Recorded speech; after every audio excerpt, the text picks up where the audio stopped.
আসসালামু আলাইকুম প্রিয় দর্শক, এই মুহূর্তে আমি আছি জলছত্র বাজার মধুপুর টাঙ্গাইলে। আনারসের ঘরবাড়ি যে জায়গায় আনারসের হাট, বিশাল হাট, সেই জায়গাতে আমি আছি। এই মুহূর্তে আমি আপনাদেরকে আনারসের যেই বাজারের পরিস্থিতি এবং আনারস কিভাবে বিক্রি হয় এবং কত করে বিক্রি হয় সেই সম্পর্কে আপনাদেরকে একটা বিশেষ ধারণা দেব।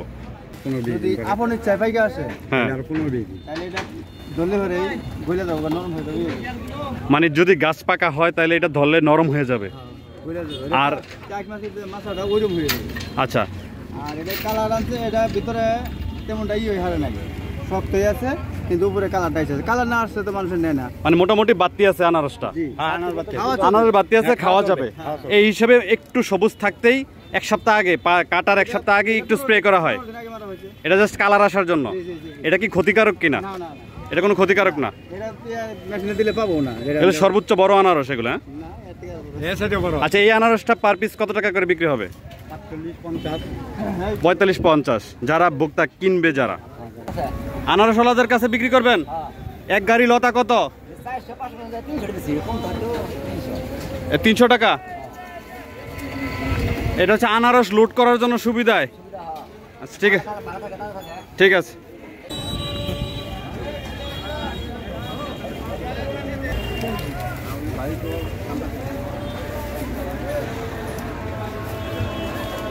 যাদের কাছ থেকে কিনছেন 100-100 করে কিনছেন নাকি 100-200 এরকম করে কিনছেন? আচ্ছা, এই পুরো গাড়িতে লোড করবেন তাই তো? এই গাড়িটা কোথায় যাবে? সাতক্ষীরাতে যাবে। এই আনারসগুলা কত টাকা করে পিস ক্রয় করা হয়েছে? 40-45 এইরকম। এটা কি গাছ পাকা আনারস? মিষ্টি হবে না একটু টক থাকবে?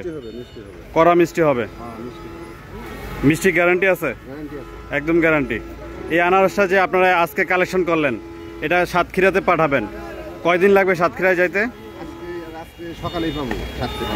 আগামীকালকে সকালবেলায় এটা পাওয়া যাবে, সাতক্ষীরায় পাবে। ওই জায়গা থেকে খুচরা বিক্রেতা যারা আছে তাদের কাছে সাপ্লাই করবেন। এটা কি আপনারা করবেন নাকি ওই জায়গায় লোক আছে? আচ্ছা, এটা পার পিস কত করে কেনা হয়েছে? 45 টাকা। বাজারে তো আমি পুরো বাজারে ঘুরলাম, ওই জায়গায় দেখলাম প্রায় 30 টাকা, 30-32 টাকা এরকম করে কেনা হচ্ছে। মানে সাইজ অনুপাতে টাকা। আপনার যে সাইজটা আছে এটা হচ্ছে 45 টাকা পিস। এটা সাতক্ষীরায় যাওয়ার পরে এই যে ক্যারিং খরচ সব কিছু মিলায় ওই জায়গায় বিক্রি হবে কত করে? 50-60 এরকম। এই লতা পাতা কত? 300 টাকা ব্যান নাকি? 500 টাকা ব্যান। লোডের উপর নির্ভর করে যে কত হবে, বা সর্বনিম্ন 1500, 2400 হচ্ছে এখন। আজকে আপনাদের আনারসের ক্রয়ের মূল্যটা কত বলেন? এটা 35-40 টাকা। আজকে 35 থেকে 40 টাকা করে কিনলেন। এটা কি প্রতিদিনে থাকে এরকম হাট? না, মালের উপর ডিপেন্ড করে। আর মাল যত বেশি আসে, ব্যাপারী কম আসে গেলে হয়তো বাজার ওঠানামা করে।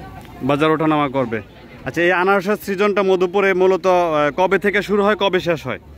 এটা তো এই ক্যালেন্ডারটা আপনার যে চলে এই আষাঢ় থেকে শুরু করে, আচ্ছা, জ্যৈষ্ঠ থেকে কিছু কিছু, আষাঢ় থেকে পুরা, হ্যাঁ, আশ্বিন মাস পর্যন্ত থাকে। আবার আশ্বিনের দিকে মনে হয় আরেকটা সিজন আসে। আমি যদি ইংরেজিতে বলতে চাই তাহলে ইংরেজি ক্যালেন্ডার হিসাবে কোন মাস থেকে শুরু, কোন মাসে শেষ? এটা কি মে মাস থেকে শুরু, আগস্ট পর্যন্ত? এখন জুলাই চলতেছে। জুলাই,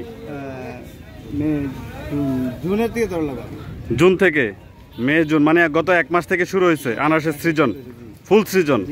তাহলে জুন থেকে শুরু করে আগস্ট পর্যন্ত চলে, মানে আরো আগামী এক মাস পর্যন্ত এইভাবে আনারসের একটা ফুল সিজন থাকবে। আরো 2 মাস, সেপ্টেম্বর পর্যন্ত। আরেকটা কি ফল আসবে? আশিনা আনারস। আর এখন এটা যেটা আছে, এটা জাতটার নাম কি? এটা হলো ক্যালেন্ডার সিজিনা। ক্যালেন্ডার সিজিনা। আচ্ছা, এটা তো মূলত মধুপুরের সবচেয়ে বড় আনারস যেটা, এটা নাকি এটার চেয়ে বড় আনারস আছে? এটাই এটার মধ্যেই বড় হয়। এর থেকে আর বড় নাই। এর থেকে বড় আনারস নাই, আনারস বড় জাত নাই আর। এটাই আর হয়তো মনে করেন 1 মাস পরে 15-20 দিন পরে আপনি ইচ্ছায় পাইকে আসে, আর 15-20 দিন, তাহলে এটা ধরলে পরে গলে যাবো নরম হয়ে যাবে। মানে যদি গাছ পাকা হয় তাহলে এটা ধরলে নরম হয়ে যাবে। আর চাক মাছের যে মাছটা ওইরকম হয়ে যাবে। আচ্ছা, আর এটা কালার আছে, এটা ভিতরে তেমনটা হারে নাই, শক্তই আছে কিন্তু উপরে কালারটা আছে। কালার না আসলে তো মানুষের নেয় না। মানে মোটামুটি বাতি আছে আনারসটা, আনারস বাতি আছে, খাওয়া যাবে। এই হিসেবে একটু সবুজ থাকতেই এক সপ্তাহ আগে কাটার এক সপ্তাহ আগে একটু স্প্রে করা হয়, এটা জাস্ট কালার আসার জন্য। এটা কি ক্ষতিকারক কিনা? এটা কোনো ক্ষতিকারক না, এটা মেশিনে দিলে পাবো না। এগুলো সর্বোচ্চ বড় আনারস এগুলো। আচ্ছা, এই আনারসটা পার পিস কত টাকা করে বিক্রি হবে? 45-50। যারা ভোক্তা কিনবে, যারা খুচরা যারা কিনবে, মানে আমার মতো পাবলিক যারা কিনবে, যারা ওই ঢাকাতে বা খুলনাতে যারা কিনবে তাদের আরো দাম বেশি, 60-65 টাকার মতো পড়ে যাবে। আর এখান থেকে যদি কিনে তাইলে হচ্ছে 30 টাকা থেকে 30-এর থেকে নিয়ে মনে করেন যে 60 পর্যন্ত কিনবে এখানে। আপনি এটা কি করলেন? আমরা তো এই জানি, আমি বললেন যে আপনি জানতে পারেন, আপনি আগে ওই বিজ্ঞান। আচ্ছা, এই যে লতা পাতা দেওয়া হয় এবং খড় দেওয়া হয়, এটা আনারসের সেফটির জন্য। এটা হলো আনারসের এমনি যে চোখে চোখে বাড়ি লাগবে। আচ্ছা, মানে ওই বাড়ি লেগে যেন আনারসের চোখটার জন্য নষ্ট না হয়, বা ক্ষতি না হয়। হ্যাঁ, এই জন্য এই খড় এবং লতা পাতা দেওয়া হয়। আর এই লতা পাতার প্রতি ভ্যান আপনারা কত করে কিনেন? এটা 500-400 500-400 এরকম। মানে আমি তো অনেকজনের সাথে কথা বলছি, ভ্যান অনুযায়ী যে যেমন বিক্রি করতেছে এরকমের আর কি। 300 থেকে শুরু, 500 পর্যন্ত। কেউ 300 করে কিনে, কেউ 500 করে কিনে। ঠিক আছে, আমরা তো ছোট ভ্যান কিনি না, ওই 500-400 এর নিচে।